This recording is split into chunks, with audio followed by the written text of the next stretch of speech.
Good morning, ladies and gentlemen. On behalf of Django High School, we would like to welcome every single one of you to be here with us today at the Tang Prize Youth Symposium. The Tang Prize was founded by Dr. Samuel Ying in hopes of encouraging individuals across the globe to chart the middle path towards sustainable development.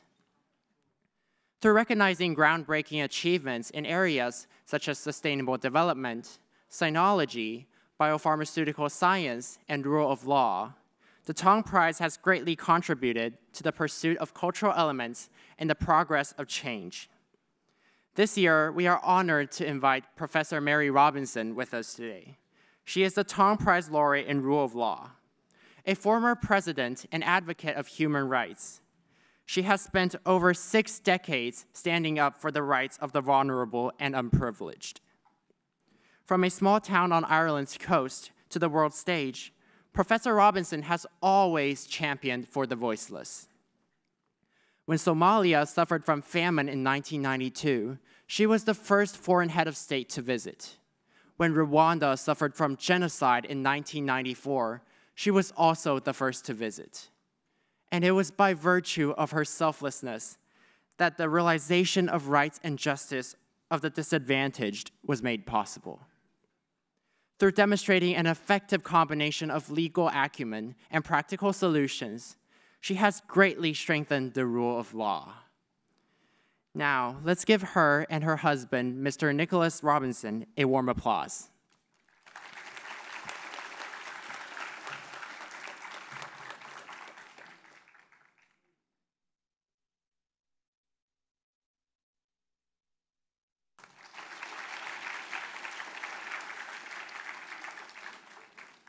Today, we also have several esteemed guests with us.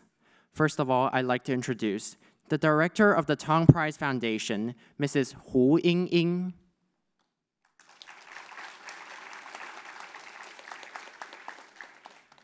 The director of the Department for Youth, Mr. Ying Wei.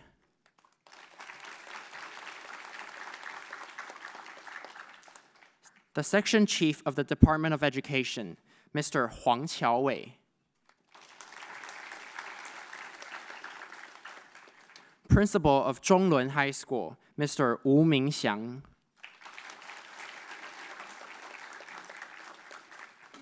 And of course, our very own principal of Zhengo High School, Mr. Zhuang Zhijun.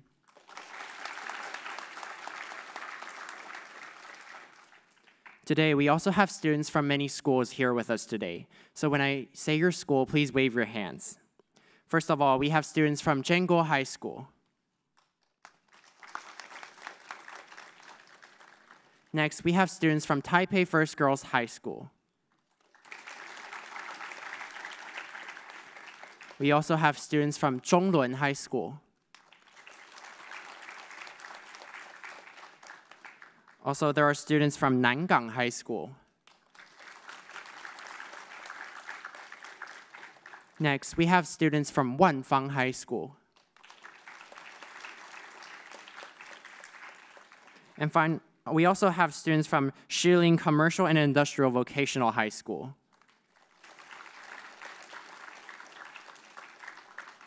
And finally, we have students from Mandarin Experimental Elementary School.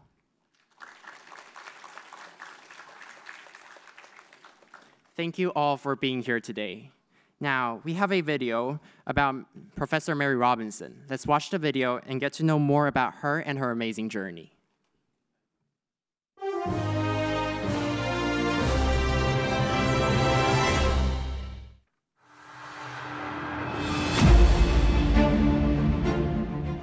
On December 3, 1990, Ireland saw its first female president take office. To the still deeply Catholic nation, it was an earth-moving historical moment. Mary Robinson was born in County Mayo, Ireland, to 2 doctors, the only daughter among 4 brothers. Her parents would tell young Mary that she'd have the same opportunities as her brothers, but the reality was much different. And there were so many discriminations. So my parents were saying one thing, and our society was saying another. And I think that gave me a sense, I'm going to try and make it the way my parents wanted to be.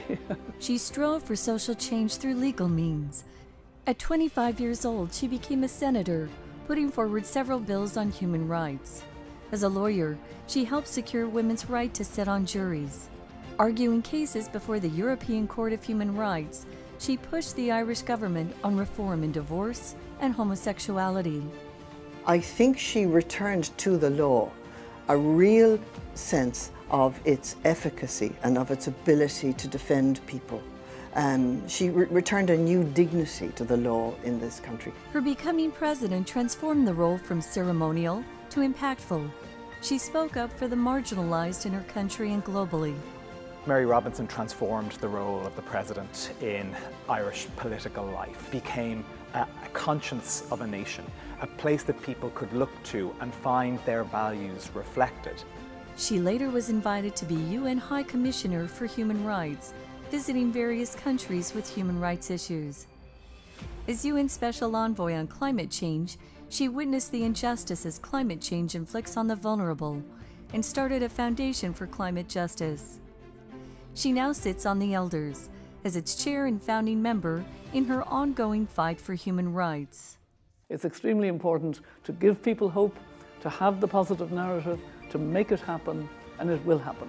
Just like the title of her autobiography, Mary Robinson believes that everybody matters, and law is the foundation on which she built up that value.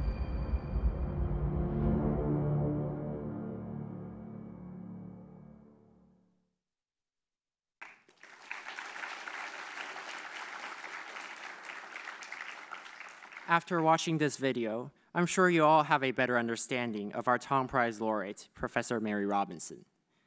Now, let us welcome the representative of Tang Prize Foundation, Director Hu Yingying, to say a few words.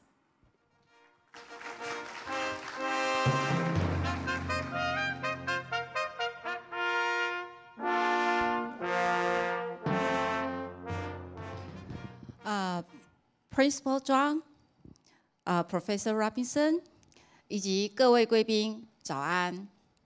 非常荣幸能够来到建中，与各位同学共同来出席这个难得的活动。今天我们邀请到唐奖当届的法治奖得主Mary Robinson 教授，来共同探讨气候正义与永续发展。Robinson 教授在1997年卸任爱尔兰总统后，陆续担任了联合国的各项职务，包括联合国人权事务高级专员、联合国非洲大湖区事务特使、联合国气候变迁特使以及联合国圣婴现象及气候特使。那就像刚刚在各位同学在影片中所看到的，他现在是元老会 The Elders 的创始成员以及主席。在唐奖的官网中，关于他的贡献这样子叙述着，他的这些职务全部都朝向同一个目标来努力，为世界中声量最为微弱的族群捍卫他们的权利与正义。那正是 Robinson 教授的精神的典范，让我们明白，正义是良心，改革是行动，良心需要加上行动，才能实现正义。我们现在的世界需要采取行动，确保所有的人都能够享有永续且公平的未来。今天的对话 ，Robinson 教授会聆听各位同学的声音。你们是主宰未来的青年世代，未来的栋梁，是推动改变的关键力量。这也是今天唐奖教育基金会与建国中学合作青年对谈的初衷，以我们基金会应尽的一份心力。谢谢大家。Thank you, Director Hu. Please be seated. Next, let us welcome the Director of the Department for Youth, Mr. Ying Wei, to say a few words.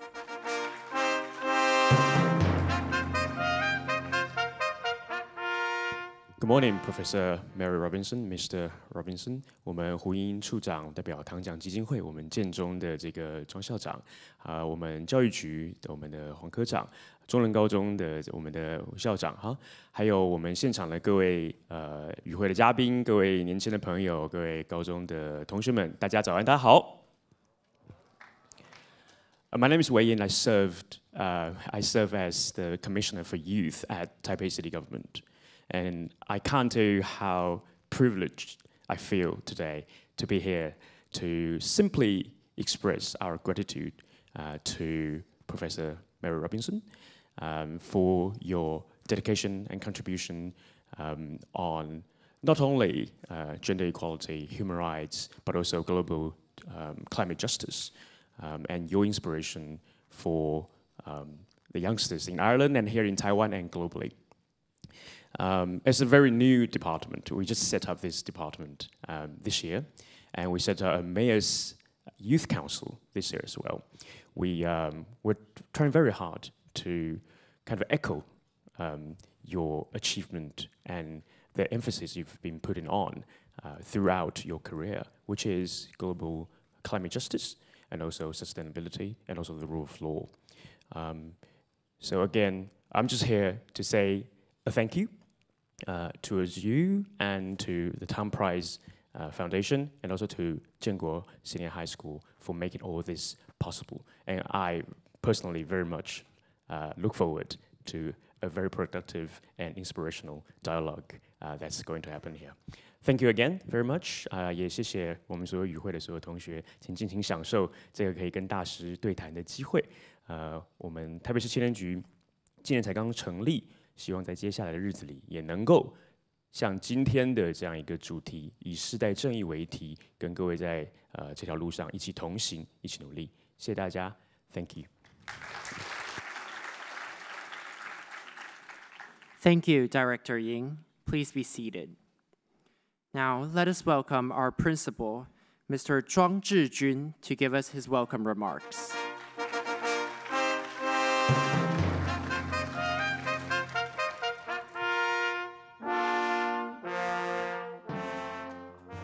Mary Robinson 女士，唐奖基金会的各位贵宾，还有我们青年局、教育局的各位长官，还有我们在座的吴校长，还有各位师长跟各位同学，大家早安。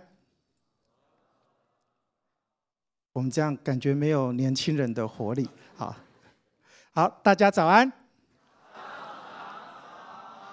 好，首先要谢谢大家拨空来参加我们今年唐奖跟青年对谈的这个活动。那我们也非常荣幸能够透过唐奖，邀请到唐奖法治类的今年2024的得奖人 Mary Robinson 女士来跟大家分享她过去的经验跟见解。Mary Robinson 女士在过去曾经在1990年到1997年担任爱尔兰的总统。1997年到2002年，在联合国担任人权事务高级的专员。2003年到2009年，担任世界女性领袖协会的主席。这也是我们今天特别邀请几所女校一起来出席。那2014年到2015年，她担任联合国的气候变迁的特使。2016年开始，还担任了联合国声音现象及气候特使。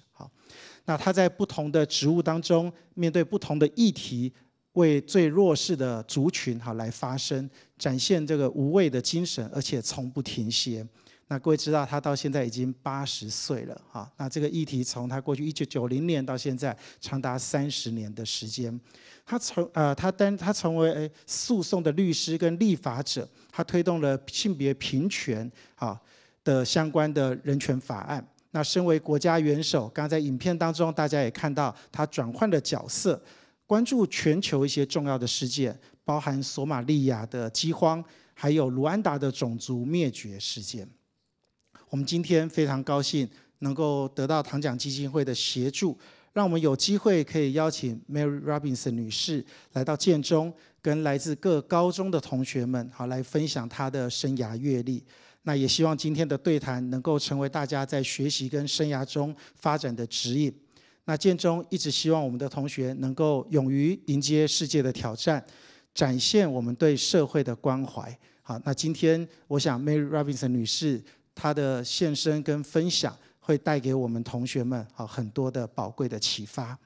那我们也特别准备了一份纪念品，包含我们红楼的油画。那作为感谢 Mary Robinson 女士到建中来，那另外一幅油画，我们刚刚在先前已经先请他签名的，好，未来会留在建中。那包含先前的马总统、赖总统等等，好，都有签名的油画留在建中。那我们希望有更多影响大家有启发性的人士到建中来，我们来做一些纪念，也对同学们的未来的30年可以带来深远的影响。再一次代表学校感谢今天这场意义非凡的交流跟对谈，谢谢大家。Thank you, Principal Zhuang. Now, Jengo High School has prepared 2 special presents for Professor Mary Robinson. Professor Robinson, would you please join us on the stage?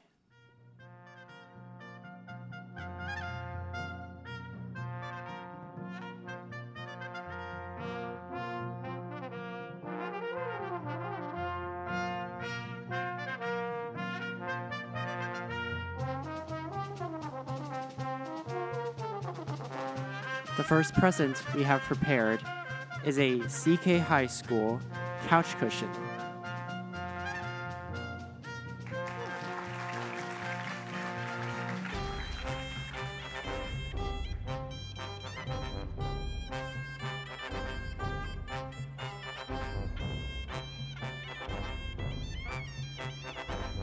Next, we have also prepared a painting of Jengo High School's Red Chamber. It is the most historic building in our school.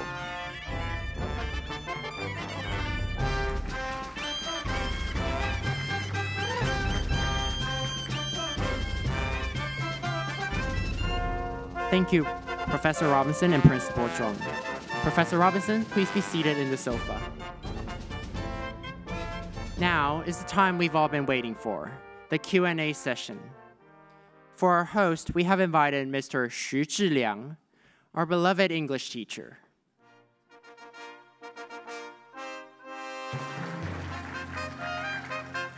We've also invited student representatives from different schools. First, we have Huang Haochen, Ricky, Ma Chongwei, Chen Wei from Jianguo High School.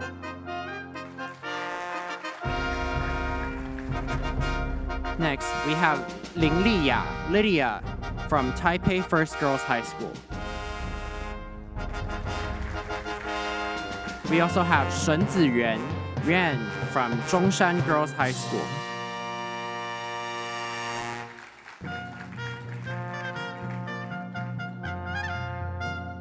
Mr. Xu, the floor is all yours. Thank you, Yuan. Good morning, everyone. For the rest of our time, we'll be engaging in a very intellectual and in-depth discussion conversation with Dr. Mary Robinson, who has had a transformative effect on Ireland. As we know, she was the first Irish president. During her tenure from 1990 to 1997, that period was marked by her relentless commitment to promoting human rights, peace building, and social inclusiveness. She also reshaped the presidency to be more representative and address a lot of critical social issues with empathy and courage. Just like mentioned before, Dr. Robinson has been served as the United Nations High Commissioner for Human Rights, and she is continuing to be a driving force for climate justice. She also advocates for a lot of solutions that prioritize the vulnerable community, especially those countries in Africa, where the impacts of climate change are the most severe. Moreover, Dr. Robinson has been constantly be seen as a beacon of gender equality because she emphasized the importance of empowering women in diverse contexts, environmentally issues included. She believes that women's participation and leadership are crucial for effective climate actions and social equity.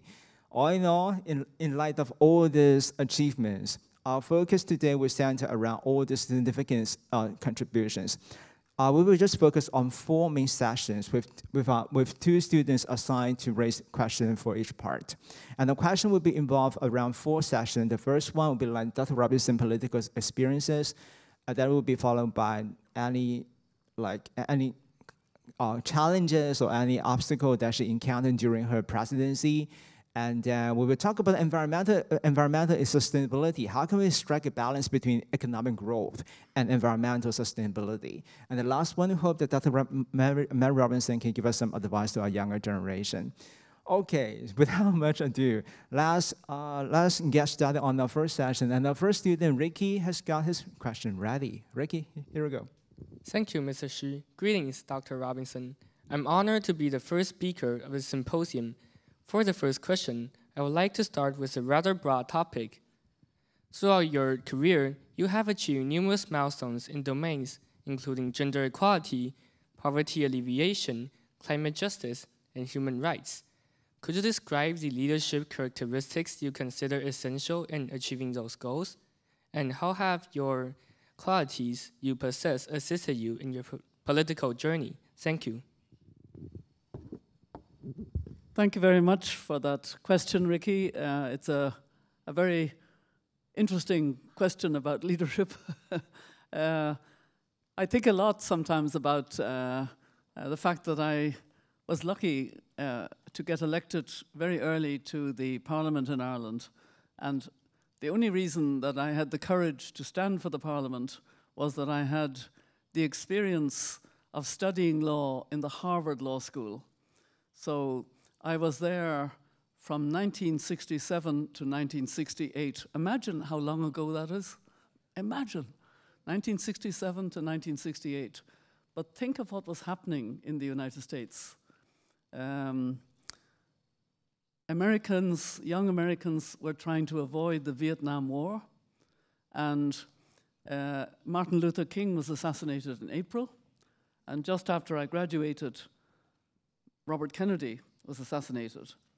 But what I remembered and what I brought back to Ireland was that my young friends were going to make a difference. They were going to go into civil rights in the south of the United States, poverty programs. They were going to give leadership. And this fascinated me because in the Ireland I had grown up in, young people waited, and they waited, and they became 20, 30, and they still waited to take any leadership. So the year after I came back in 1969, there was this election to the Senate, and we have 6 seats for university representatives, and they were all traditionally elderly male professors. So I queried, why? And my friend said, well, you know, if you feel like that, why don't you challenge? Why don't you run? And I went forward because I had that kind of sense of young people can lead. I would not have had that if I had not gone to Harvard. It gave me, I want to make a joke, which I hope you understand, it gave me what my future husband, Nick, called my Harvard humility. He meant the opposite, not humility, the kind of courage to push yourself forward. So when I think about leadership, I think about how lucky I was to get support very early from a lot of people much older than me to get a seat in Parliament at the age of 25. And then I learned that you should bring people with you. And of course, if you are elected to public service, you are elected to serve. That's very important, to serve the people that elected you. And even now, when I'm not elected, I see my leadership as serving those who don't have a voice, those who need, you know, to be spoken for. So I hope that explains. Okay. Okay, thank you, Dr. Robinson, for your valuable insight into the leadership quality. I think your dedication to serving people is very impressive, and the influence of your studying abroad has a great impact on your life. Thank you so much. And now we are moving on to our next question. We still have another question, Lydia. She has another question about your political experiences. Lydia, here you go. Thank you, Teacher Shi. Greetings, Dr. Robinson.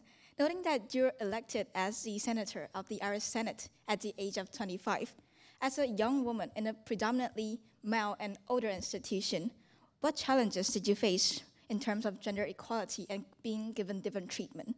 And how do you navigate these challenges during your early political career?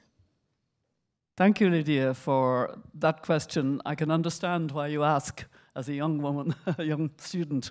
You know, so I was elected, and I went along to take my seat in the Senate. And I met, and there were only 6 women of the 60 members of the Senate at that time, 6 out of 60. And I met one of them, an older woman, when I was signing in, before actually the Parliament, the Senate, had convened. And she said to me, you know, women wear hats in the Senate. And I looked at her, I didn't like wearing hats. And I said, oh.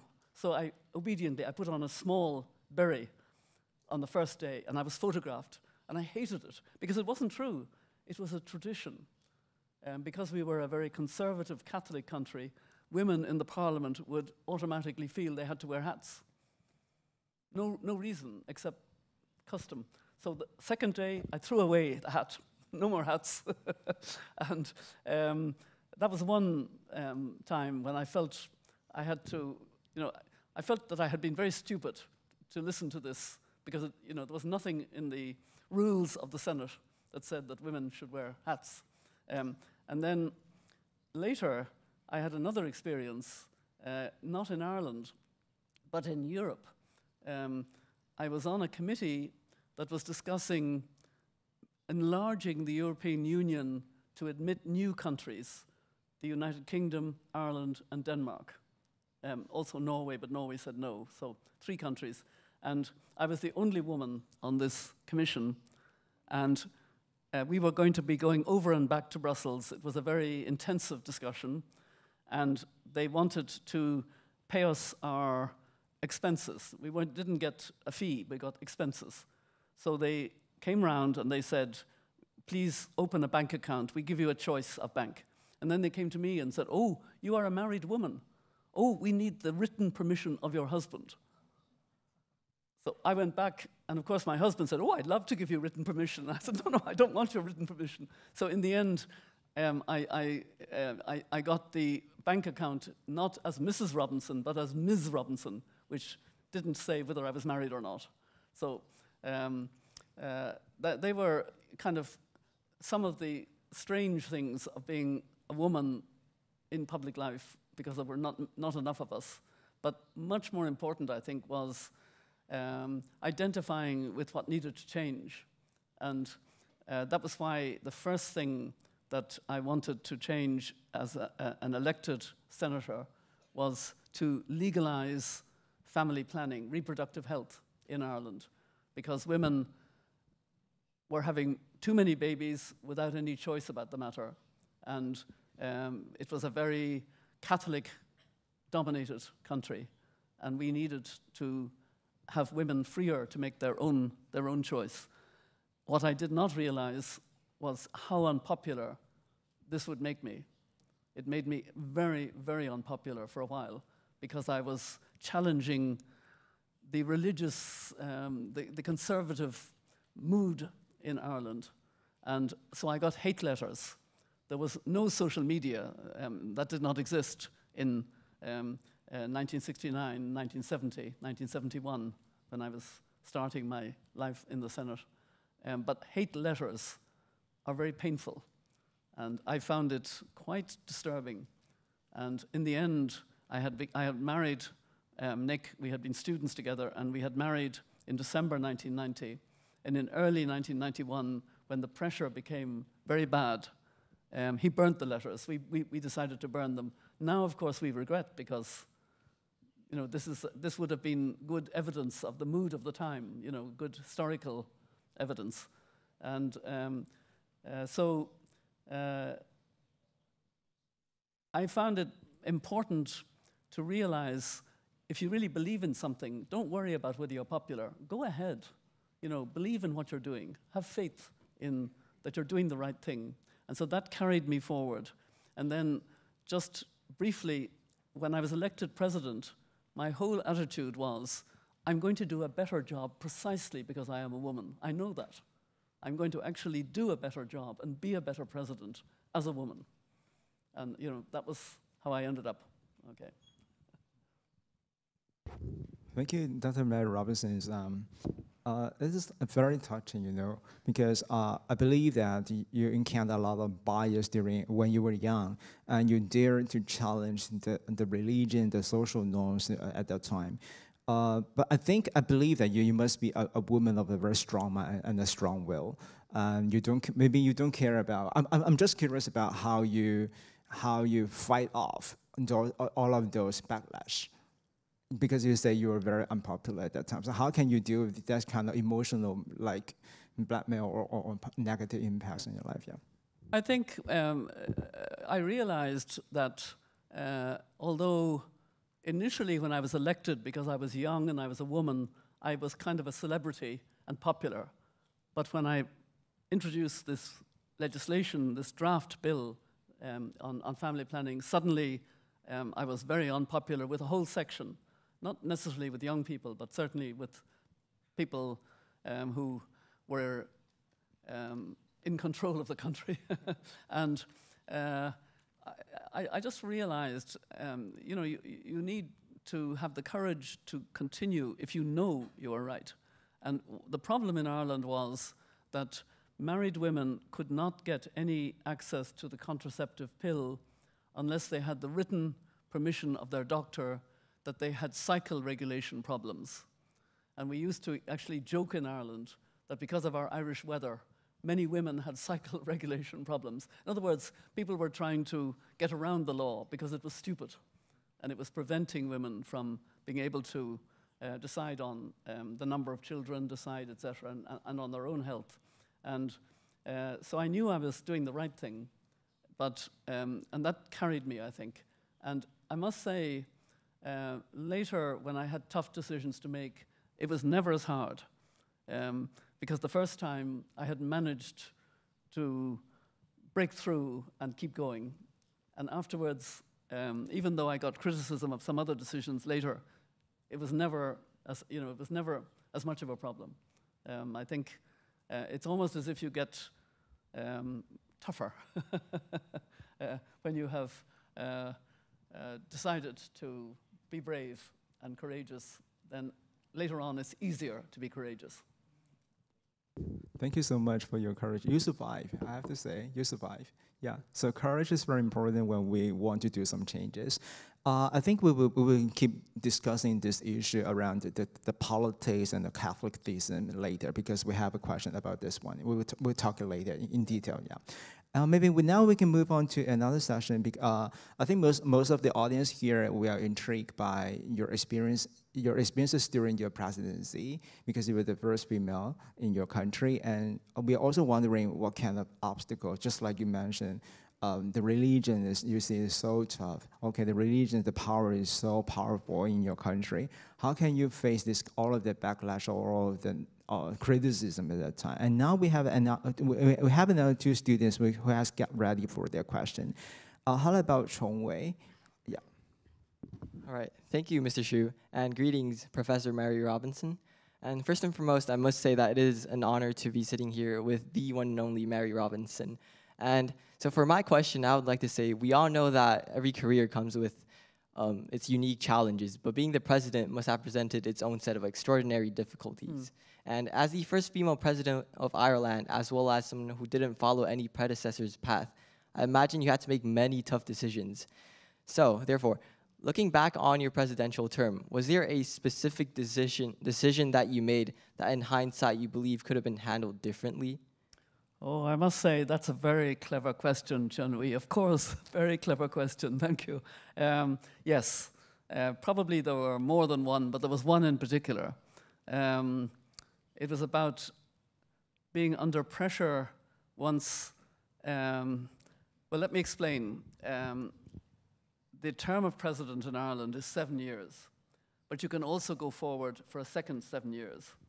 And I was a popular president, I admit, at that stage, very popular, and I could have gone forward, but I decided not to because I felt I have worked to open up the presidency to show that a president of Ireland, even though you're not an executive political president, if you're elected by the people, then you can be relevant at local level, at national level, and at international level. And I felt, and my husband felt this very strongly, let somebody else now build on this and take it forward.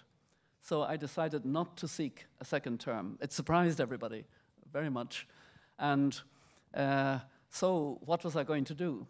And then just after I had made this decision, the first High Commissioner, UN High Commissioner for Human Rights, resigned suddenly and went back to his country, Ecuador, to be foreign minister because the job was too difficult. He didn't like the UN job. I was interested in human rights, so I asked the Irish government to put me forward to Kofi Annan, the Secretary General, and the UN. And the Irish government did a big effort to engage because there were other possible candidates. And then Kofi Annan chose me to be the new High Commissioner. But he chose me saying, we have not had a High Commissioner since the first one left and went home. We need you. Come early. And I should have said, no, I'm sorry. No, I'm sorry, Secretary General. You have to wait for me. If you want me, you must wait until I have finished my full term as president.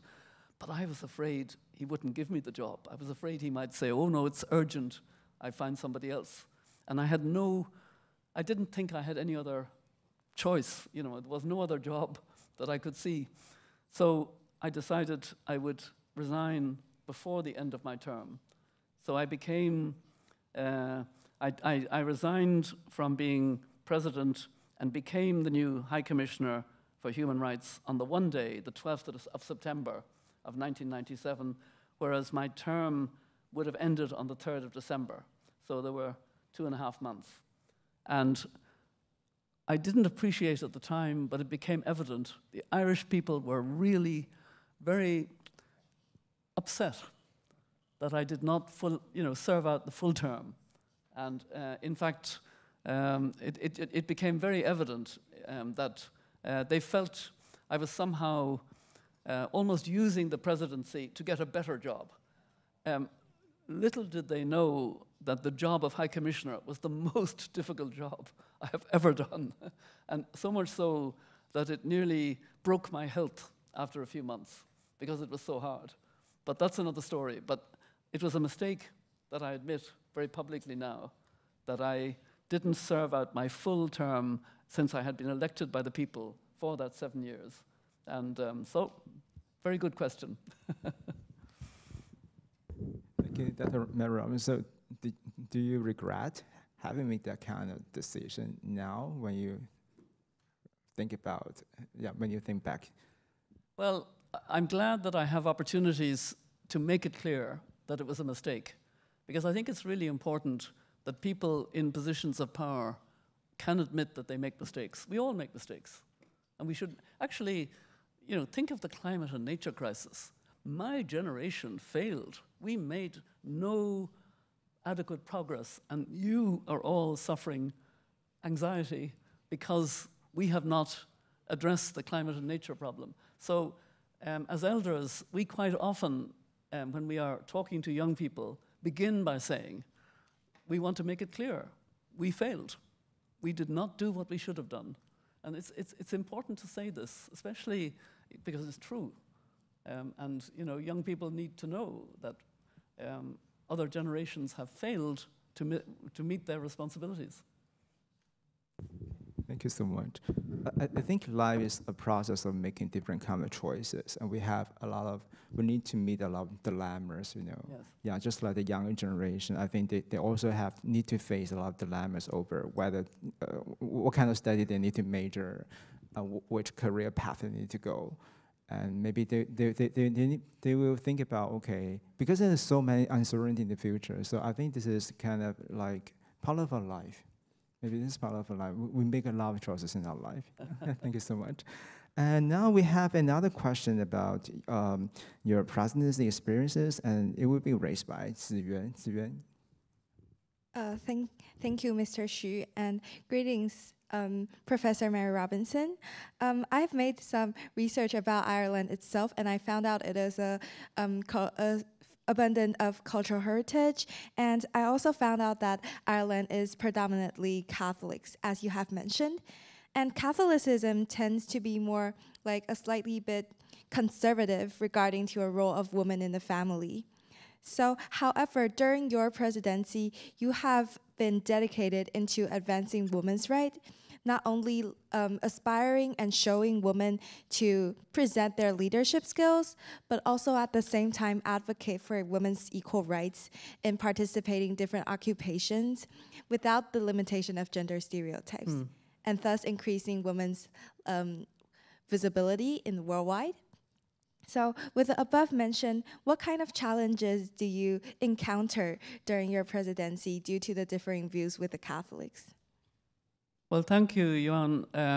If I may, I think I have to answer that question by saying I had a much bigger involvement with women's rights before I became president, which helped me with the presidency. I'll explain. So I realized as a lawyer that there were many laws discriminating against women. And because I was already a senator and a professor of law, but a part-time, it was a professorship, but the salary was very low. It was a part-time, it was for somebody who would be practicing as a lawyer. So a senator and professor, it meant that in my law practice, I didn't have to take all cases. I was able to specialize, if possible, in cases that were constitutional, cases that would make a difference. So I was lucky. And a lot of those cases involved women's rights. So I took a case where women were discriminated in not being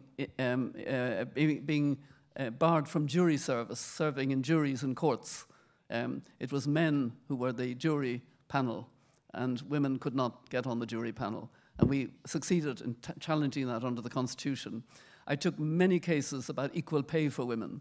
I took cases for equal opportunity. And when we didn't succeed in the Irish court, we had two courts we might go to. One was the Court of the European Union in Luxembourg, and that was the one for equal pay, equal opportunity. I took several cases, and we won each one. That was good. And then on other cases, like access to legal aid for a poor woman who wanted to get, not a divorce, we had no divorce in Ireland at the time, but to get a judicial separation from a husband who was beating her. And she had to go into the High Court. No lawyer would help her because she was poor. So she took a case herself to the court in Strasbourg of human rights.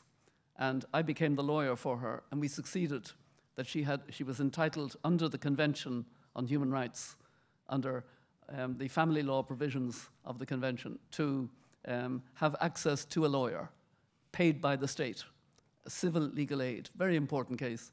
Now, the reason I mention this is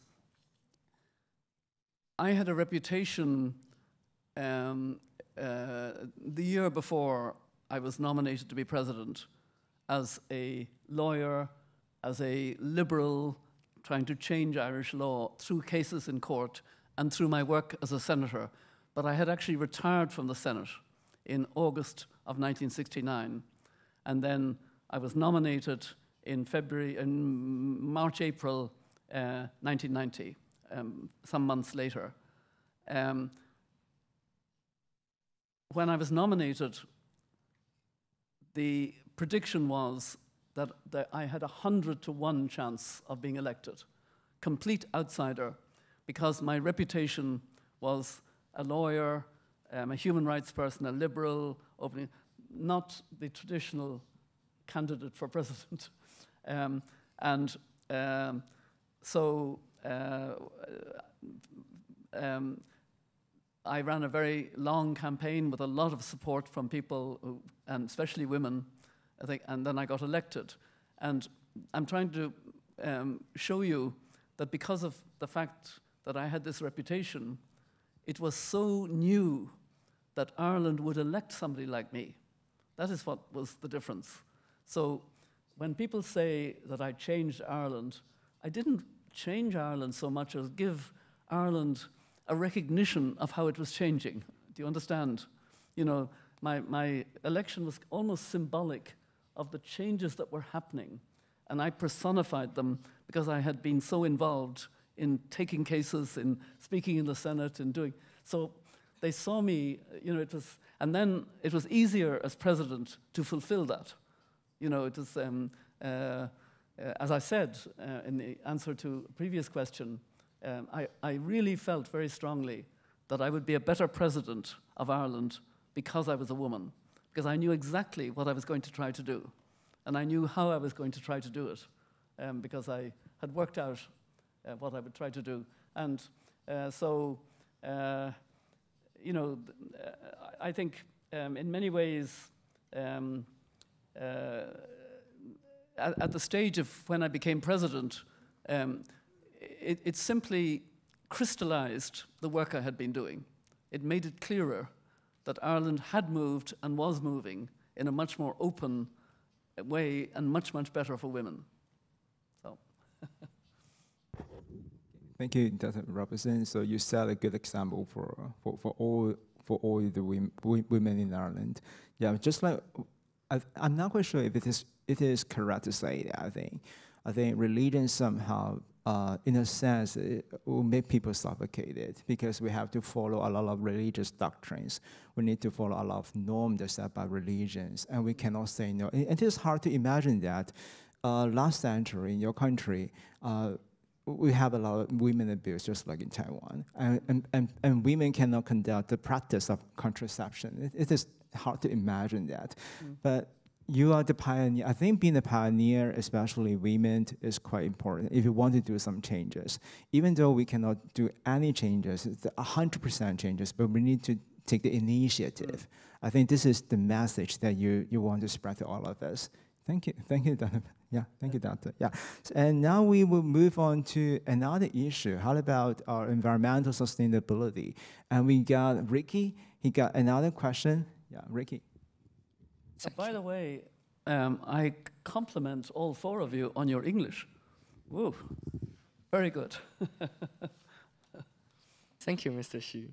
Professor Robinson, in 2012, you mentioned two primary issues in climate change, being the media not reporting sufficiently enough on the urgency of the issue, and the politicians not having to make decisions that we need to take.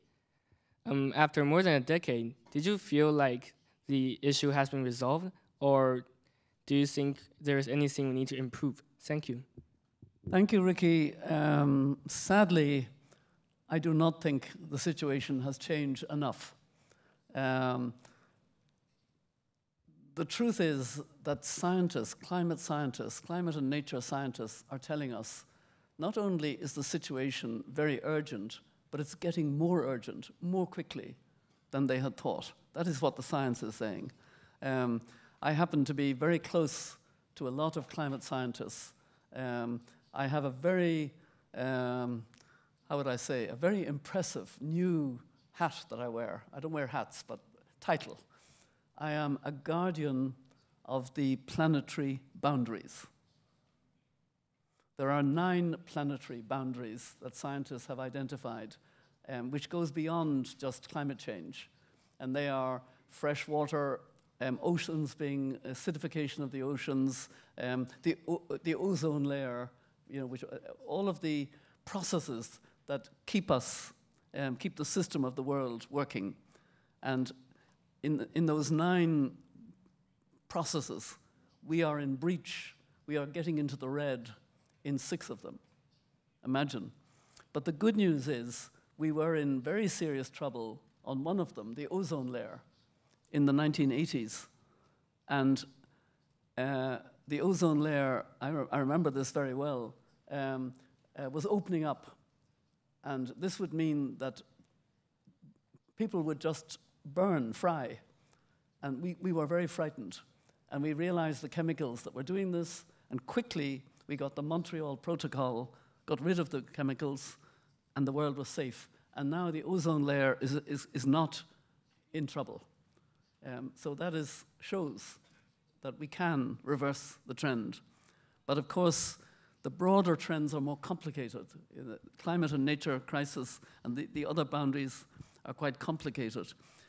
So on the first point, the urgency, it is even more urgent, and we don't get this sense from the media or from politicians enough.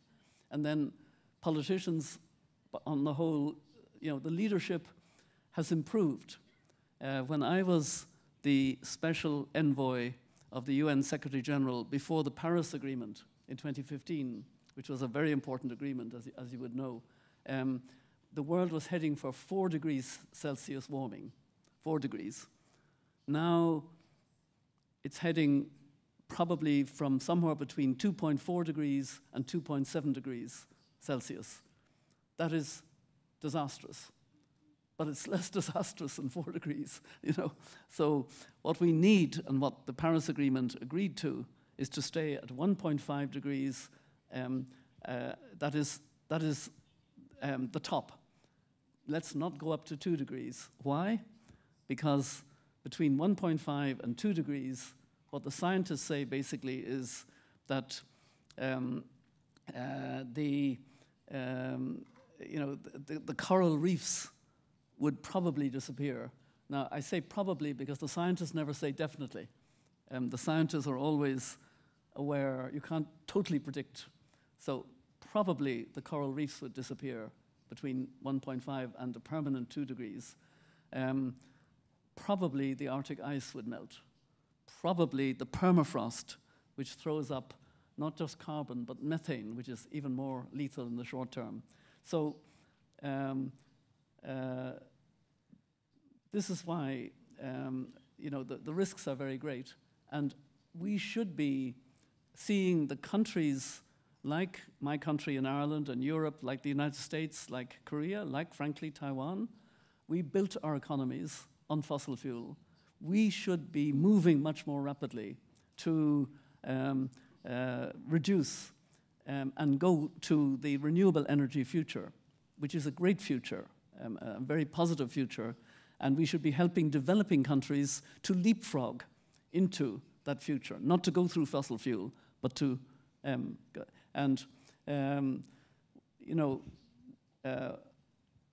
we know what we need to do. It is doable completely. It is completely possible to get to this much better world that is healthier, that is circular economy, no waste, lots of green jobs. It's very possible. It just needs 2 words: political will. And the political will is not there. So I give you a slightly long answer, Ricky, because this is my passion. Okay, thank you, Dr. Mary Robinson. It's just like you say, political will plays an important role in solving this problem. But do you think the United States, the strongest country in the world, or China, do they have the motivation to solve or to even to take the social, to take environmental issue or climate change seriously? In a way, I'm generalizing, but in a way, both China and the United States are doing something significant. In the case of China, it's moving into the renewable energy, on solar, on wind, on electric vehicles. I mean, they are the world leader, so they have moved.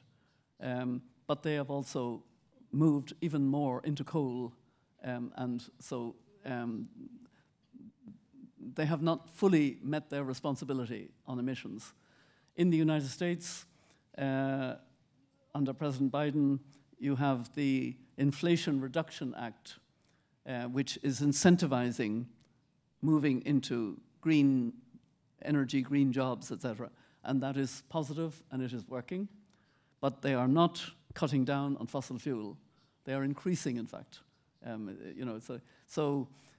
also, they are not contributing as much as they should to the climate finance, which would help developing countries. Their Congress is very bad at supporting developing countries with aid, with support. So, what is good about the climate discussion is that the United States representatives, the special envoys of the United States and of China, are able to talk to each other much more than in other areas, which is very, very important, that they work together more closely on the climate and nature crisis than on other crises. And hopefully, because this next year with COP30 in Brazil, will be a very important COP when all countries are supposed to increase their ambition, and hopefully China and the United States, among other countries, will increase their ambition. Okay, thank you so much. I'm sorry, I have another question. Yeah, I'm thinking about, you know, the developing countries like Africa, most African Yes. countries, they're victimized by climate change. Yeah, so besides offering them some financial aid, what else can we do? Because, you know, some African countries, children or the next generation, they have no access to the internet at all. They know nothing about the outside world, but they are the victims of climate change. So what can we do our part to help them? Yeah, again, it's a very good question, and I think about that a lot. That's why I talk about climate justice, because I think we have to recognize the injustices of the climate and nature crisis, the kind of different layers of injustice. The first injustice is that the climate and nature crisis has affected much earlier and disproportionately the poorest countries, the poorest communities, the small island developing states, and the indigenous peoples, much earlier and much more severely than more developed countries. Secondly, women are deeply affected, much more, by the climate impacts, whether it's heat, whether it's flooding, whether it's drought, etc. And yet they are also trying to make their communities resilient. They work very hard to make their communities resilient, but they don't get the climate finance. It doesn't get to the grassroots. And then you have the intergenerational injustice that I already mentioned, that young people, young climate activists, are becoming more and more anxious because they have been campaigning for change, and the change is not happening enough. And they're, you know, feeling we're trying so hard. We're not making the decisions. We're not there at the table, and they won't do it. You know, and they're pushing hard, and that is. And then there's also the injustice to future generations not yet born. What kind of world will they have if we don't move, if we don't change? And then there is the injustice to nature, which I'm increasingly worried about. What we are doing to nature, the loss of biodiversity, the extinction of species. The loss of species in our world is very, very worrying. So I think we would have a better approach if we were more people-centered about the whole climate issue. It's not a matter of science and technology. It's about people and how people are affected and what policies we're going to have to protect them. And the people who most need protection from the impacts of climate are developing countries, and they most need, as you said, access to the new technologies. I was at a summit in Paris in May about clean cooking in Africa, a summit of some heads of state and commissioners and politicians, etc. And the conclusion was that it would require $4 billion a year over 6 years to provide the 900 million women in Africa with clean cooking. And then everybody kind of went home. We didn't see 4 billion produced. So, you know, and I have this strong sense it would make a huge difference, not just to the lives of the women who have to get up at 5 in the morning to go out long distance to get the water, long distance to get the wood for the fire, for the dirty cooking, or the charcoal or animal dung, whatever it is, and you know, the drudgery, the burden of the lifestyle. If that could be changed, if the 600 million who never switch the switch for electricity, as you said, if they could get the electricity, you know, young people can do their homework, clinics will have safe birth, maternity birth, everything would change. And this is why I want us to really seek this better world, because for the developing world in particular, it will make such a difference. And it does not cost too much money. I mean, $4 billion, yes, it's quite a lot of money. But when you think of the money that's spent on armaments, the money that's spent on waste, the money, probably more money is spent on perfume, every year than 4 billion. So, come on. Thank you so much for your insight into this issue. I think maybe conscience should be prioritized. If we prioritize financial incentive over our conscience, maybe this problem may not be solved. Thank you so much, Dr. Robinson. Let's move on to another question. We have another question raised by Lydia. Yeah, Lydia, here you go. Thank you, Teacher Shi. Greetings, Dr. Robinson. The question of how to balance economic development and environmental sustainability has always been a crucial subject matter in the global community. Reaching progress in one area often seems to come at the cost of the other. In light of your past experience in advocating environmental sustainability, what is your call on the balance between environmental sustainability and economic development? And what do you think will be the challenges when we are reaching a win-win situation within both? Thank you. Thank you, Lydia. I mean, that's a very important question, and you're right. There's a lot of debate about it, and there's a lot of attempt to say, if we try to move to this green economy, it's too costly, we're not able to do it. Farmers object to changing the methods of farming. Yeah, everybody, there's pushback, particularly at the moment. We've seen more pushback in recent years. But actually, the problem is that we're spending money in the wrong way. By that I mean, I belong to a group of business leaders called the B team of business leaders, and they are heads of some of the biggest companies in the world. I'm not a businesswoman. I think, as you say, I'm the moral conscience, But what they have estimated is that the world spends every year about $1.8 trillion on what is harming the world. About $1.8 trillion on what is harming the world. What is this harming the world? Fossil fuel and bad land management. So if subsidies for fossil fuel, so if we could change those subsidies to incentives for clean energy, then it could become very quickly affordable and accessible. Green jobs would become very possible.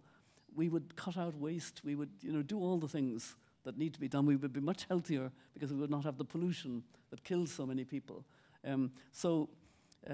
Switching the money is really very important. And then the other money that is talked about is the money that is spent stopping us from thinking clearly about this issue. And that is a communications campaign of the fossil fuel lobby. They spend about $4 billion a year, according to Al Gore, and I think he has done his homework. He knows what he's talking about in this. $4 billion a year on misrepresentation, on saying you can't tackle poverty if you try to get rid of fossil fuel, et cetera, et cetera. And so it makes it difficult to see clearly because there's so much misrepresentation, so much money spent in different ways, trying to misquote the facts, misquote the reality, play down, deny the science, muddy the science, pay people to do bad science. It's a very difficult world at the moment because it's not straightforward. There are two competing issues, and we need to move very rapidly, and we're held back by the money that's spent in the wrong way, as I said, and by the communications budget that's spent making it more difficult to see clearly and making it harder. So I sometimes describe myself as an angry granny, I don't like all of this. We shouldn't have this, We should be clear about where we're going and why we want to go there. Thank you so much. So we know this is important to use our budget and money properly, otherwise it will be waste, right? Sorry? So it is important for us to use our budget and money properly, otherwise it will be waste, yeah. Yes, absolutely. Yeah, thank you so much. And now we have, because of the time constraint, now we have to move on to the last session, our prospect of our future generation. And we have two students who has got ready for their question. How about Chong Wei? Thank you, Mr. Xu. Excuse me. And for this question, I would like to address the major issue of our younger generation. And so nowadays, the younger generation has to contend with like unprecedented challenges, and with anxiety being a major issue. Statistics shows that over 1/3 of students in general struggle with anxiety, even though they may not acknowledge it themselves. And with the rapid advancements of like technology, the future has become more erratic and often changing than before, and leaving the younger generation feeling more intimidated every day. And so my question is that, based on your experiences and the hardships that you've overcome, is there a particular life lesson or a belief that you hold very dear during your challenging times, and you believe that this will be an incentive to motivate the younger generation during their challenging times? Yeah, that's a really good question, I must say, Chan Wei. I do see a lot of anxiety among young people and among young climate activists, as I mentioned earlier, because they try so hard and they're not seeing results. And there's a lot of real change happening in our world. It's complex, and I think that troubles young people. What the elders have been doing, the elders that I am chair of, and we're very old, what we have been doing is having deep conversations with a lot of young people. And the interesting thing is, we learn as much as we hope we also contribute. You know, what we learn is the perspective of a young person. As you said, the fact that this is a complex, difficult world. And we learn more and more that young people want to be at the decision table. They want to have more opportunity to contribute. And one way in which I think young people can be less anxious, for example, about the climate problem, is by becoming involved in learning more about it and becoming actively advocating for moving towards this better world of renewable energy and no waste and circular economy, etc., and good recycling, which I see here in Taiwan. I have to say, I admit, I am very impressed by the way you are recycling here in Taiwan. You are better than Ireland. We have to learn this lesson. So, you know, becoming active helps anxiety. But more than that, I think young people are making the case, and the elders are supporting that case, that there should actually be more young people at the deciding table. And I'm talking about young people in their 20s, in their 30s, in their 40s. You know, everybody's young to me now, but that's the young people I'm talking about, that they should be at the table. And in New York, which I've just come from, where we had the UN discussions, they were talking about co-creation by young people in decision-making. And actually, it's there, the commitment to more involvement of young people in decision-making is in the Pact for the Future, which was adopted, which has lots of hooks that young people can use. And I actually found that the young people we met in New York in our discussions just last week were more excited about being recognized at last as being potential, you know, real deciders, that they have to have that possibility. And I think, you know, we have a very young world. The majority world is very, very young and must be able to be at the table and to help with decision making. So I hope that that will help with the anxiety of young people that you referred to, and maybe the mental health issues that some young people have, that actually young people need to feel more empowered to be at the table. Okay. Okay, thank you, Dr. Mary Robinson. Maybe I can give you some more details about the anxiety of our younger generation in Taiwan. I'm curious about the anxiety of those Irish young people. Maybe if you are interested, you can tell me more. In Taiwan, personally, I think the anxiety may be ascribed to poor pay. This is the first anxiety. And the second one is that maybe education has been monopolized. Education is not the way that people that can create a social mobility anymore in Taiwan, because education has been monopolized by the rich in Taiwan. In a sense, it is my personal bias, maybe. Yeah, so that's why a lot of younger generations, they have a lot of confusion. They don't know where they can go. They don't know. Okay. No matter how hard I try, they find no future. They find no prospect in their future, and that's why this is one of the reasons why they may feel anxious. How about in Ireland? Yeah, I think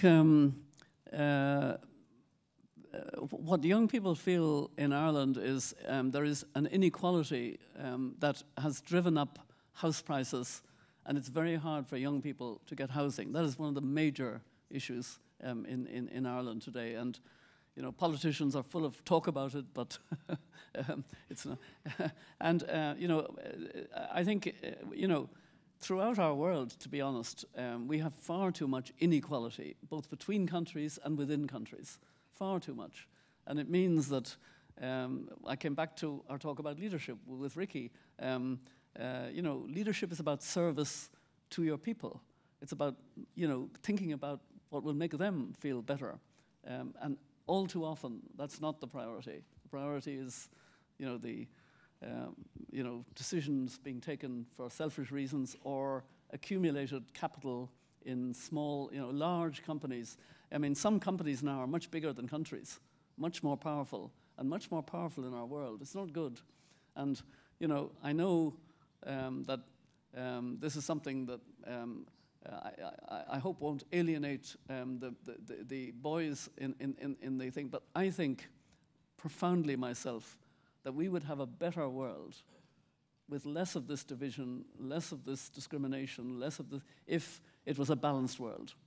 If in every government you had 50% women, in every cabinet you had 50%, in every parliament, in every corporation board, in every trade union, whatever, in other words, if we had true equality. I saw the way you illustrated rule of law with the graphics earlier, that we're all equal. But we know that's not as true as it should be. That's the way it should be, but it's not the way it is. In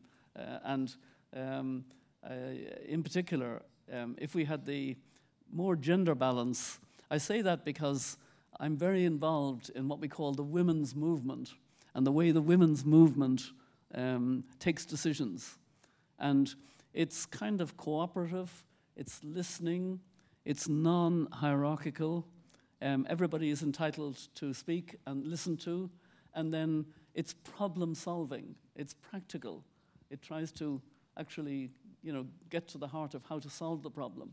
And it's not too much about people's ego as much as, solving the problem for the good of everybody. And I think we need more of that leadership at every level. And we don't have enough of it because women are not there at enough levels. So. Thank you so much. And now, thank you so much. And now we will move on to the last question raised by Zhiyuan. Thank you, Mr. Xu. And Professor Mary Robinson, it is my honor to ask you the last question to make this Q&A session and the ending of this Q&A session. So upon all your promotions that you have made on human rights, there must be some achievements that haven't yet met with your expectations, like what you have just mentioned about gender equality, the definition of true gender equality. So what is the most significant proposal you have advocated in your career regarding the action of emphasizing the importance of gender equality, and how do you think we can enhance it in the future? Well, thank you, Yuan, for that question. Let me think about it. You see, there are so many different ways we try to advance women's rights, gender equality, but also, as I said, that balance in societies. And maybe because it's so much my passion now, I'll tell you about what I'm trying to do at the global level in a women-led way, okay? Do you see this dandelion that I'm wearing? Okay, can you see it? And actually, no, he's not wearing it at the moment. My husband often wears one as well. But this is an initiative for a women-led climate justice movement in the world. Women-led, but not women only. When we say women-led, we have initiated that we actually need a bottom-up swell of pressure in order to move more quickly to this better world and to be true to the science. So what we see is, as I mentioned, on the side of misrepresentation, you have a huge budget and good communications. They know what they're doing. They're trying to deny the science, they're trying to muddy it, they're trying to... But on the side of the many millions of people who are trying to move us forward in the right direction, we're not connected. So we feel that we need a symbol to help us to connect. And it's like, it's not an organization. It's more like a human ecosystem where we take this dandelion. Why the dandelion? Because it grows on all continents. It's very resilient. You can't get rid of this if you want to. And you know, I grew up thinking it was a weed and wanting to get rid of it. Now I think it's a beautiful flower, but it is very resilient. It will come back. It will grow in cracks. It will, you know, it's a very strong. And then because it has deep roots, it is regenerative of the soil.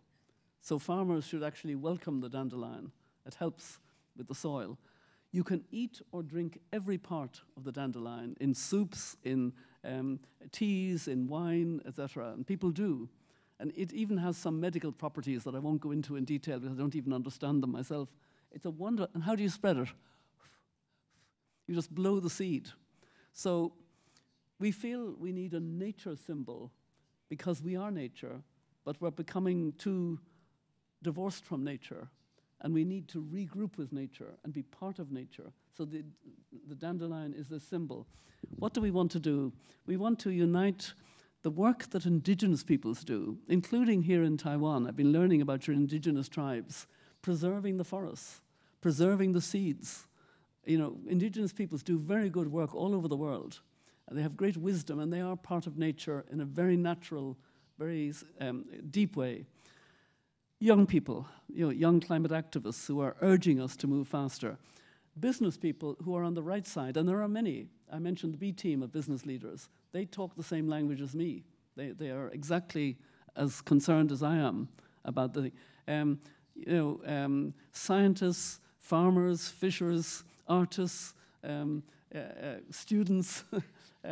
If we can, grow our sense of connection, grow our sense of communication, begin to message in the same way, and switch the money. Put the pressure to have more of the money go to grassroots building resilience, young people trying to get the green jobs, the kind of move from the way the world works at the moment to a much better way. I think this to me would be the game changer if we can, because I know what motivates democratic politicians. They want to be re-elected. So they don't want to do anything that will disturb the status quo almost. They need to learn that there is a yearning for this difference, a different world, a fairer, safer world where we will have no waste, where we will have a circular economy, where we'll have green jobs for everybody, where the change in the developing world will be phenomenal because they will have access to this clean energy. They need to feel the pressure of that in order to make decisions and make change. So I am working with an increasing group of going out now from women-led to many men also, including this B team of business leaders have joined. We have a wonderful group in India called the Self-Employed Women's Association They are women who work in the informal sector at the lowest level in society, the lowest income level. And because they organize, they help themselves. They have done incredible work helping with garment workers, waste pickers, women in construction, etc. And they now are part of Project Dandelion. And we have faith-based, different multi-faith groups. I was in Brasilia recently for a G20 multi-faith group, and we talked about Project Dandelion because faith groups are close to people on the ground of the many, many faiths. And they also very often feel that they are stewards of the earth and that, you know, they want to, I mean, from a Catholic point of view, the Pope has spoken very well on climate. He's given good leadership on it, and other religious leaders have also done so. So we want to make this connection, not by trying to have an organization, as I said, but let the dandelion's magic make us more powerful, grow our power, because we are connected. It's as simple as that. Thank you so much. I think it seems that we live in a world of chaos. Okay, so because we have more and more natural disaster over the past 30 years, probably because of the climate change. But there's still a silver lining, because we, just like Dr. Robinson mentioned, we still have a lot of people making a lot of contribution to making this world much better. And I think this is one of the important messages that the younger generation should be bear in mind. We need to do our part. We need to do everything according to our conscience and morality. I think this is the point. Even though we cannot do a lot, but actually, if we don't do anything, then actually nothing will happen. And then just like in the Holy Bible, apocalypse, we will be wait for the end of our world. Yeah. Thank you so much, Dr. Robinson. And this is all of the questions that the 4 students will raise here. And now it is our Q&A question. Do you want to invite some students, or we want to choose students to ask questions, or is there anyone who want to raise any question? You have to raise your hand. Yeah. Yeah. Good. How about this gentleman? This one. Yeah. This gentleman. Yeah.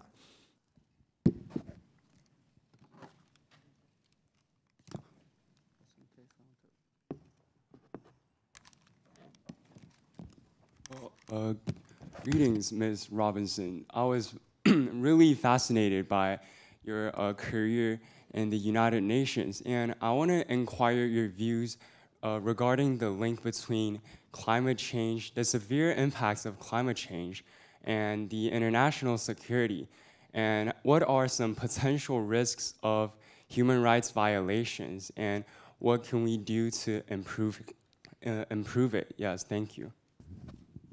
Thank you very much. That's a very good question. I just want to make sure that I fully understood. You're saying, what are the risks of moving to clean energy, to human rights? What are the risks of human rights violations regarding climate change impacts? Yes, okay. Well, the truth is, and indeed, you know, this has increasingly been recognized by courts, that the climate and nature crisis is undermining human rights, is, you know, ceasing. It means that governments are not protecting human rights. Let me give you a very important case example, which I like very much, because it's a case that in Switzerland, grannies like me, older women, took an action against Switzerland, that Switzerland was becoming hotter, and because they were older, they were being affected by this heat, and Switzerland was not doing enough in its climate policy to protect. And they won a very important decision this year in the Court of Human Rights in Strasbourg. And many courts now in different parts of the world are finding that their countries are not moving fast enough.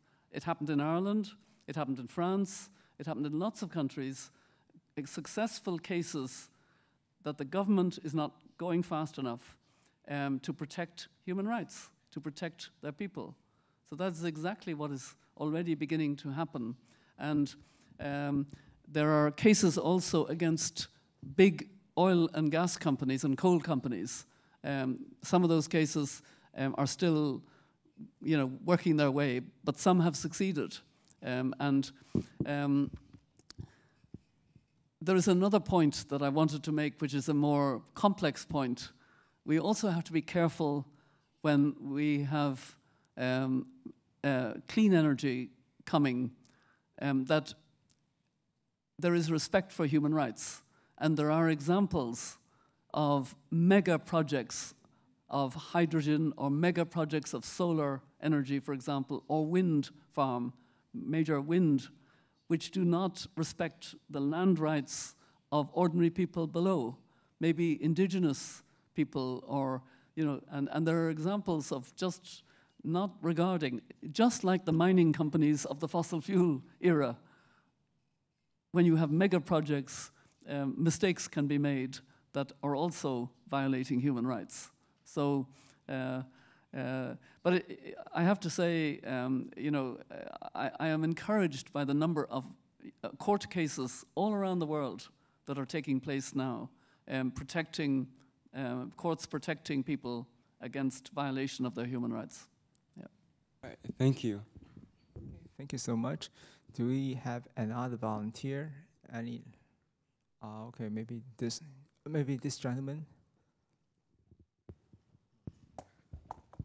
Thank you, Professor, for the amazing talk. I believe we all learned so much from it. Personally, myself, I've read about you and so many other environmental activists before, and it influenced me a lot. So I might look a little sunburned today because just this past week, I organized a beach clean recently, and I also plan to study environmental protection in the future. So I got a couple of questions here. The first one is that I believe the future would be inevitable that we will be developing artificial intelligence. However, both the development of the technology as well as the usage cause a lot of energy as well as produce a lot of pollution. So how do you think that human can balance the development of technology as well as the protection of the environment? I think that's a very good question, a very important question, a very relevant question, because this is really what is happening now. There is no doubt that artificial intelligence has great potential for helping in so many ways, helping research, helping innovation, helping accelerate in health and other areas, good things. But there is also a worry about artificial intelligence becoming in control in a way that may replace humans in a very dangerous way, particularly when you think of nuclear weapons, etc. And then there is the point that you made, if I understood, I think quite accurately. Artificial intelligence is absorbing a lot of energy. It is using a lot of the energy, and that is not at the moment taken into account because it is very large corporations with a lot of money, a lot of investment who are doing this.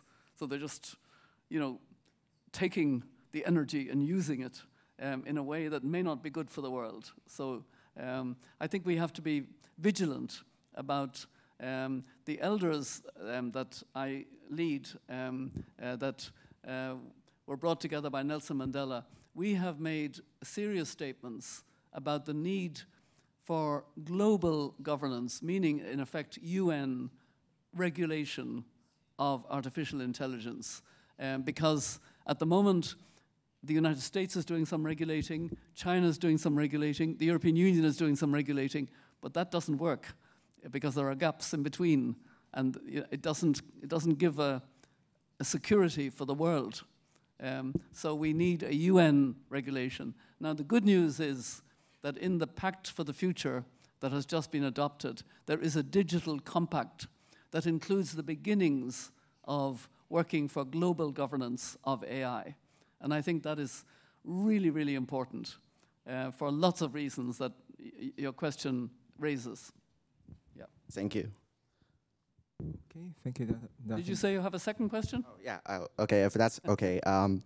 So you've talked about how the US, the US, China, and other more developed countries are focusing on building a sustainable future. However, there are still a lot of developing countries that probably value development more than the planet. So how do you think that, and also like these countries are sometimes like they have the most important habitats in them, such as like Indonesia and Congo and Brazil. So how do you think that these bigger countries will be able to help these developing countries to protect the environment while they can still get the benefit from like those undeveloped lands? Yeah, again, I think that's a very important, relevant question to, you know, the politics at the moment of climate change, because a significant number of developing countries have found their own coal, oil, and gas in different ways. And they say, why can't we fully develop like you did, like developed countries did, our oil and gas, and make us more prosperous?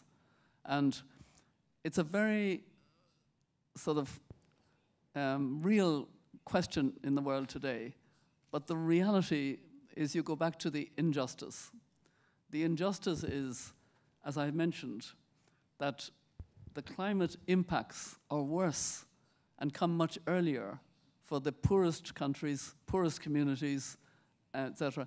So for the countries that have not developed and have not built their resilience. So if they fully exploit, they will be the first to be affected.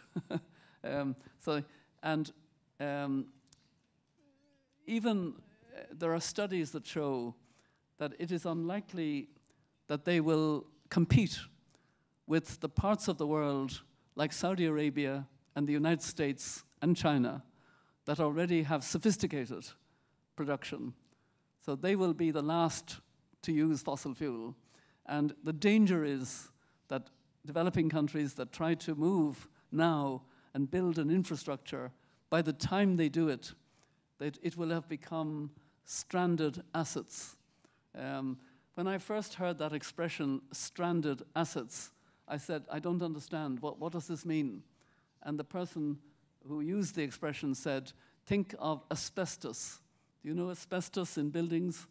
It's very bad material that is very harmful. It was used in a lot of buildings 100 years ago or so. But if now there's a building with asbestos, builders need special equipment to deal with the problems and remove the asbestos. And so this is the meaning of stranded asset. You cannot use it because it's too dangerous. And that is what may happen. So we do recognize that there needs to be some leeway for developing countries that have, that the real point is that the developed world that built its economy on fossil fuel, the richer parts of the world, they must move fastest. They must get out of fossil fuel fastest. But it is not to be encouraged that developing countries go the fossil fuel way, because there's all the danger of stranded assets. They will also be making worse the climate shocks that affect them worse. And clean energy is the way to go. But in order to have the clean energy, they need the investment. And that is the problem. I was very aware in discussions in New York, I took part in some discussions about Africa.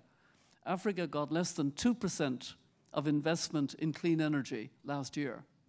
You know, the investment globally in clean energy, less than 2% for Africa. Africa has incredible solar potential, incredible rare earth potential, no investment.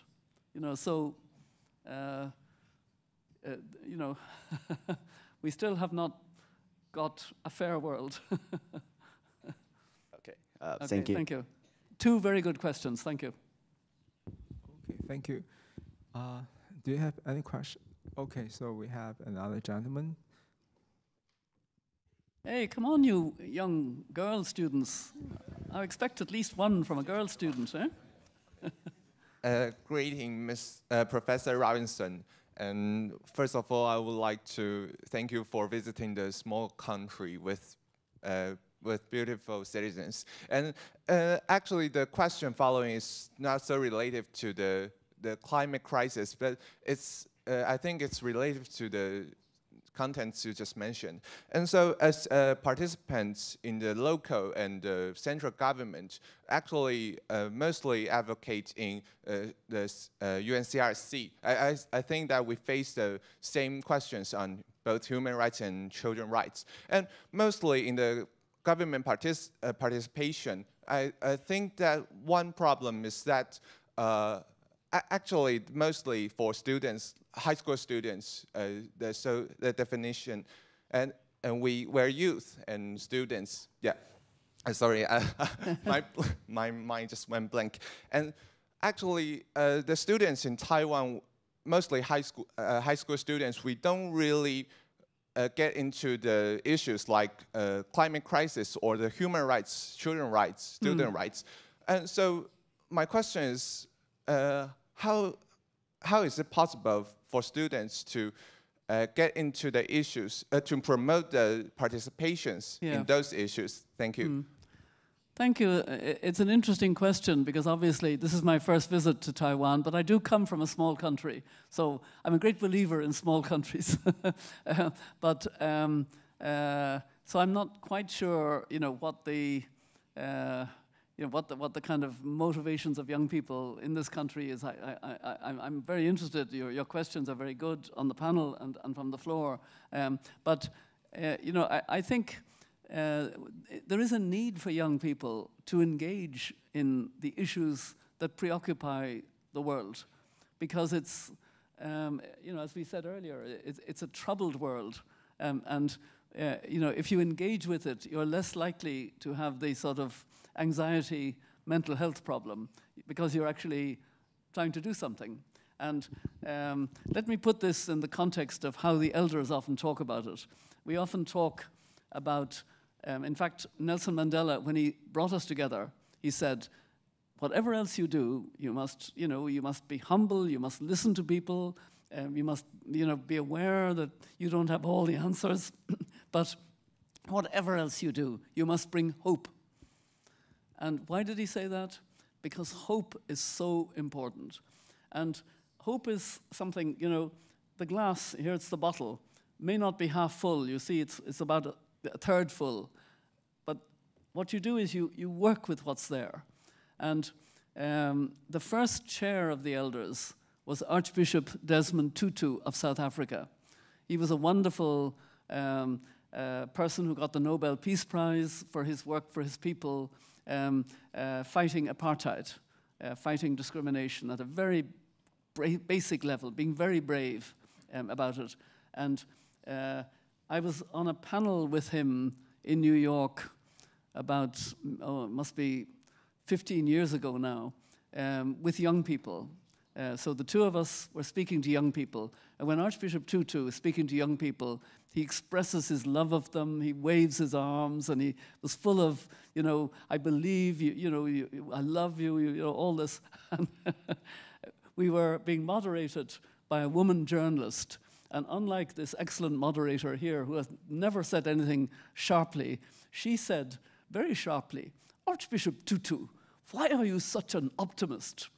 And he looked at her gently, and he said, oh no, he said, I am not an optimist, I am a prisoner of hope.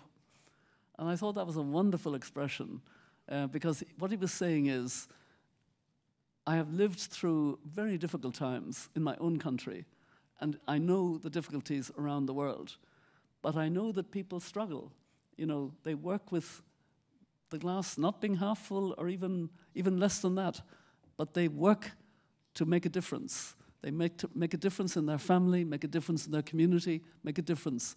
And that's what we need in life, is to have that sense of, you take the situation, it may not be the best situation, you work to make it a bit better, step by step, point by point, and you have the courage to continue to do that. And that is very much what Nelson Mandela was telling us we must bring to all discussions and to the world. We must all be prisoners of hope. Okay. Thank you. Thank you so much. Are there any ladies or other students from other school who want to raise question? Anyone? Okay, maybe we'll have another gentleman again. Yeah, this one. Thank you, thank you. And my question is, we as a high school student, and what are the things we can do to make some difference in our world? Because most of our student is indifferent to like climate change. All of our time are spent on mobile phones and video games. So like if we can have a prize or a fun way to make some impact, so what are the ways to make some difference in the world? Or what are the one thing we can do to help our future? Yeah. Well, one thing I do know about young people is that they know an awful lot more about social media than I do. They are connected, you are connected with your phone, you have all the, you have a circle of friends, you have a wider circle, you Google, you look at, so you are connected. So connect with these issues, you know, be part of a kind of voice on these issues. And I think, you know, when with my fellow elders, most of us are not on social media. I don't have big following on social media because I didn't grow up like you, knowing, you know, I'm better than my husband, I have to say, good deal better than him, but I'm still an elder. I go slowly, I lose the thing, you know, whereas you all, you know, you just are so good and that's important. It's important to have that connection. I know that there can be a dark side of it. I know there can be bullying. When I said, you know, that I had my problems when I put forward that legislation on family planning in 1971, 72 in Ireland, there was no social media, but even getting letters through the post is very hurtful. But when you get a constant barrage of social media, it's awful, I know. So we need to, you know, push back altogether. And unfortunately, it's worse for girls, worse for young women. The misogyny, the way in which social media can be nasty is not good. But there is a power to connect, and I think that's how young people's voices can be heard, by, you know, working together in a positive way of seeking the kind of change that you want to see in society. So I'd very much encourage that. Thank you, Okay. thank you. Thank you so much. We have one more. Any ladies or? Okay. We have. Oh, okay. This lady, please. Yeah.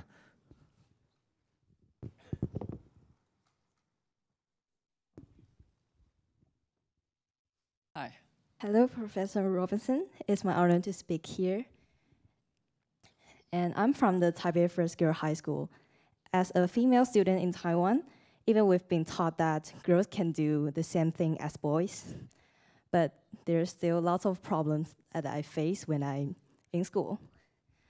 For example, I'm from the science class, and there's as I see, there's a high sex ratio of many science and math competition that makes the girls feel a little bit, how can I say, and we're a little bit afraid to try these things, such as the math and science. And what do you think about this, and how can we change this situation? Thank you. Well, thank you for that question. Thank you for having the courage to stand up and ask that question. That's good.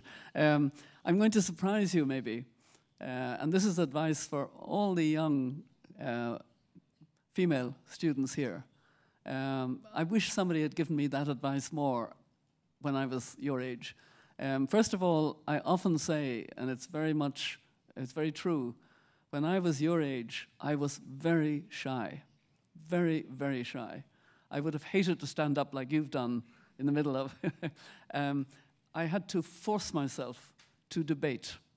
And then when I went to university, I would take part in a debate and I would go completely blank. You know, just psychologically, my brain would go dead. And I would blush and I would be so embarrassed. But I decided I have to make this happen. I want my ideas to go across. So I worked very hard, and then I became better. And then I won debating competitions, you know, which was very good.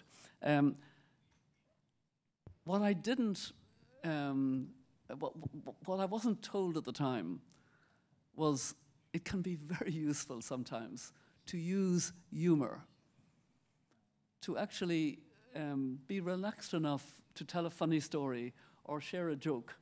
And if you think about it, young boys do that much more than young girls. You may not have thought about that, but they do. Young boys are relaxed, they laugh, they joke.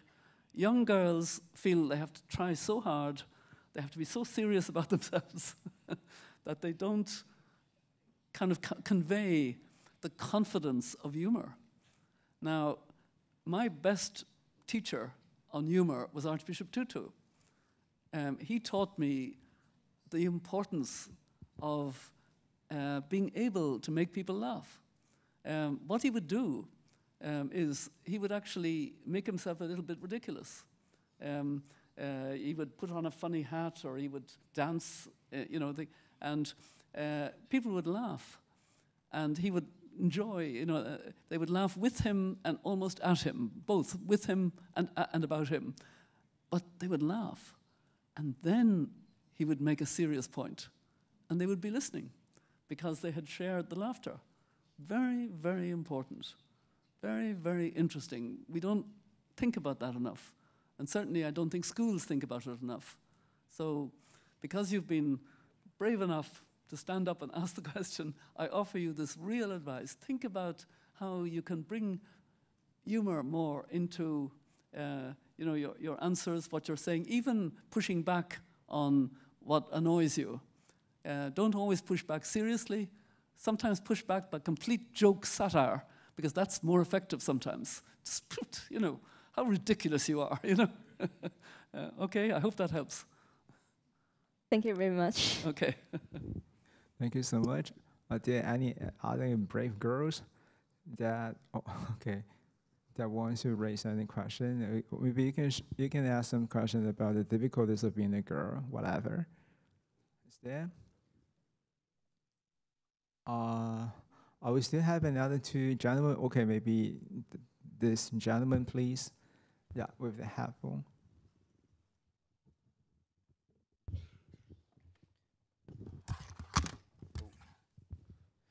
Hi, everyone. I wonder what Mary Robinson thinks about the interaction between all human individuals, such as the supranational United Nations structure that you just mentioned. We know that cooperation is very important, but there are many individuals, small groups, large groups, nations, countries, etc. In this world. So I'm curious about your opinion on how human beings should concede individual wishes, and how should we balance between the individual's wills to the really large goal of the society. Okay, I hope I've understood you. I just had a little problem, but are you talking about the divides in our world because sort of geopolitical divides, or you mentioned individuals? Can you explain maybe again the question? Okay, so my question is like, from the supranational United Nations structure that you just mentioned to every single individuals, that was a really, really big gap between all the wishes. Yeah. Then how should we balance? Because we know that cooperations are really important, but it is always a problem to fix. How should we balance between individuals to real large groups? Yeah. Well, I take the point now, and I think if you look at the United Nations, what are the first three words of the United Nations Charter? We, the peoples. And then very quickly it gets into the importance of states. And actually, I don't think that has necessarily been a very good thing, because it has made the nationalism of states more important than the good of ordinary people, you know, we the peoples. But that's the way it was drawn up. And we, through human rights legislation, human rights treaties, we've managed to have states accept obligations, etc. But the current world is a difficult one because we are seeing political shifts that are very hard to gauge how far they will go, but it's no longer a world of only one or two powers. It's a world of different powers, a multipolar world, but it hasn't actually quite identified itself, and it's not reflected in the structures. For example, if you take the UN Security Council, it represents the power in 1945 at the end of the Second World War. Come on, you know, there are other countries that ought to be more important members of the Security Council to give a better balance in the world, and so on. So this is certainly true that you know, there's a need to address, and then a lot of the power is in the corporate world now, a power to leverage in a way that states don't even, you know, can't resist, and that's a problem. And then we were talking about artificial intelligence. You know, we absolutely need to have a global governance of that, cooperation, as you mentioned, for that global governance. That's hard to get at the moment. I mean, just to give you an illustration from my experience, I mean, I've obviously been aware of how the UN works for a long time, from my time, especially when I became High Commissioner in 1997, and then the other mandates. I have never before known of a summit of heads of state gathering and there being a vote because one of the heads of state objected, or one of the countries objected, and other countries, few countries supported the objection. Russia objected to adopting the Pact of the Future, which was a resolution. There had to be a vote. Actually, the vote was not initially on the pact. It was on a procedural motion because that could be done by majority voting. And an African state put forward a procedural motion not to put forward the Russian motion, to deny the Russians, put aside the Russian, and that was voted. So the Russian motion was put aside, and then the President of the General Assembly just asked, are there any objections? No, bang, and the gavel came down. So it was but the tension in the room, I mean, you know, and this was the first time that it had got to that stage, which just shows that there is a lot of, you know, discontent in our world today, a lot of nationalism, a lot of, you know, leaders who are not collaborating in the way that they should, or countries that are trying to divide through competition, or, you know, it is worrying. But I still, for all its, you know, inadequacies, if you like, the UN is still very important because it is where the smallest countries, except with the exception of your country, I know, can participate. Yeah. Very thanks for your answer. Okay, thank you so much. Because of time constraint, probably we have to wrap up our Q&A time here. Thank you for all of your thoughtful questions, and we have to extend a special appreciation to Dr. Mary Robinson. Today, she gave us a lot of insight into various kinds of questions. As a student, I think we have to be aware of the dangers ahead. We need to know what is so-called climate justice. Maybe I can share my story with you. I told my student last week I'm going to host a symposium, and my student asked me, what's that about? I said, climate justice. And he said, what?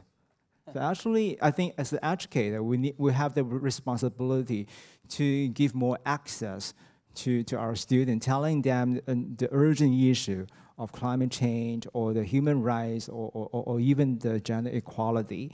And I think the most important thing is that even though we live in a world of chaos, we have a lot of natural disaster, we have to to cherish hope.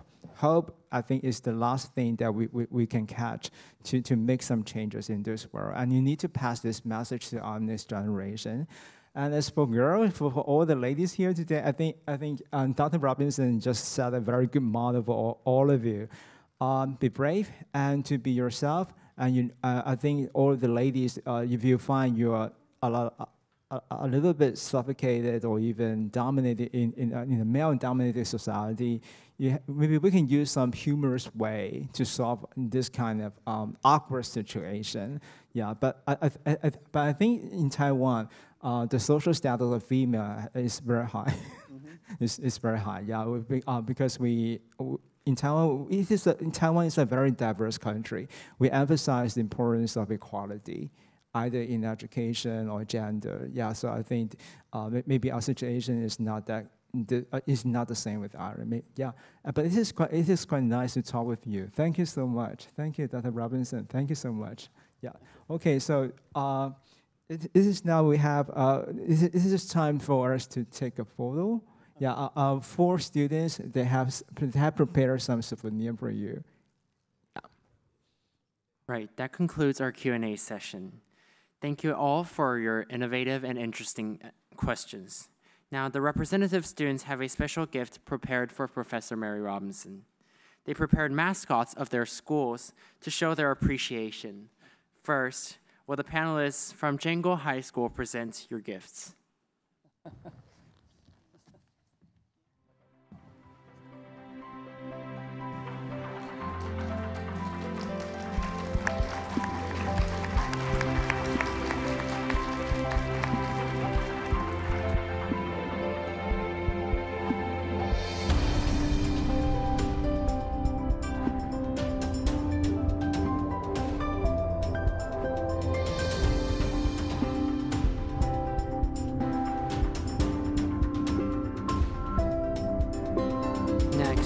The panelists from Taipei First Girls High School and Zhongshan Girls High School will present their gifts.